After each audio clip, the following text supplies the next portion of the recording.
up to 10,000 pesos ang loan amount na ipinapakita sa akin. Pero nagulat ako dahil matapos kong kumpletuhin ang application, 8,500 pesos na lang ang final na loan offer sa akin. Pero worth it nga ba ang 8,500 pesos? Magkano kaya ang aktual na matatanggap?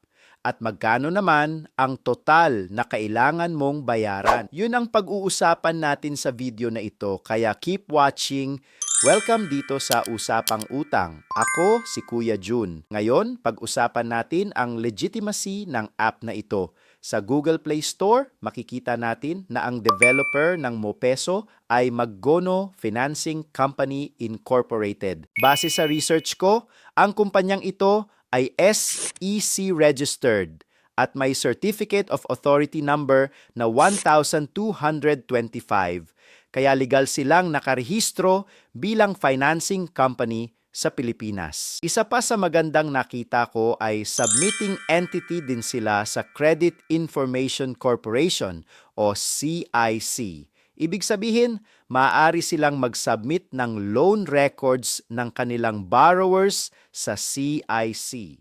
Pero hindi sila kabilang sa mga accessing entity ng CIC. Pangalawa, wala rin silang pangalan sa list of recorded online lending platforms na inilalabas ng SEC. Ngayon naman, pag-usapan natin ang loan offer na ipinakita sa application.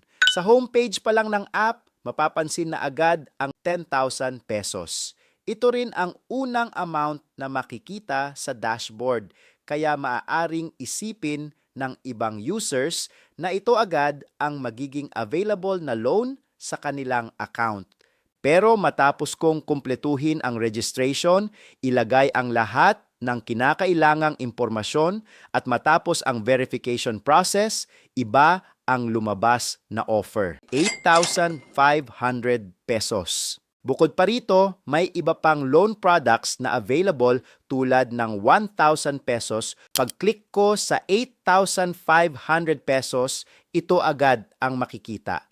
At dito na ako medyo nagulat dahil hindi lang pala isang fee ang ibabawas. May iba't ibang charges pa na kailangan nating isa-isahin. Tingnan natin ang 2,000 pesos na loan offer. Kapag pinindot mo ang view details, makikita mo ang breakdown ng mga charges bago mo i-confirm ang loan. Sa screenshot, may nakalagay na account management fee, 182 pesos and 56 centavos risk fee, 182 pesos and 48 centavos credit fee, 182 pesos and 48 centavos platform fee, 182 pesos and 48 centavos interest, 70 pesos. Kapag pinagsama-sama natin ang lahat ng charges na ito, ang total deductions ay nasa humigit kumulang 800 pesos. Kung ibabawas natin iyon sa 2,000 pesos na loan amount, ang estimated amount na posibleng matanggap ng borrower ay nasa 1,200 pesos na lamang. Pero gusto kong linawin na estimate pa lang ito dahil base lamang ito sa breakdown ng fees na ipinakita sa app. Ang actual na amount na matatanggap ay maaari pa ring magbago depende sa final computation at sa magiging disbursement ng kanilang system. Sunod naman nating tingnan ang 1,000 pesos na loan offer. Kapag pinindot natin ang view details, makikita rin ang breakdown ng mga charges bago mo i-confirm ang loan. Sa screenshot, ito ang mga nakalagay na fees. Account management fee, 91 pesos and 28 centavos risk fee, 91 pesos and 24 centavos credit fee, 91 pesos and 24 centavos platform fee, 91 pesos and 24 centavos interest, 35 pesos.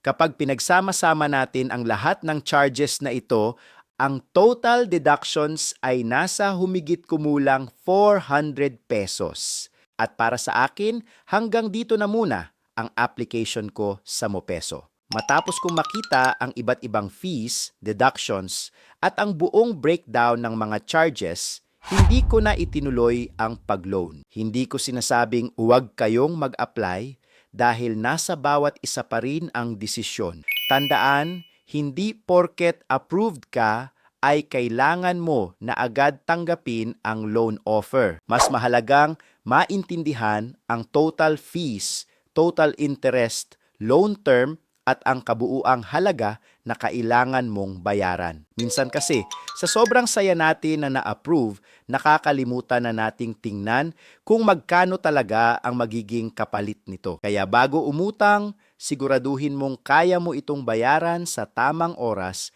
para iwas dagdag na stress at problema sa iyong budget. Kung nagamit mo na ang Mopeso, i-share mo naman ang experience mo sa comment section. Magkano ang na-approve sa'yo? Magkano ang actual na natanggap mo? At kamusta ang naging repayment experience mo? Makakatulong ang mga comments ninyo sa iba nating viewers na nagre-research pa lang bago mag-apply.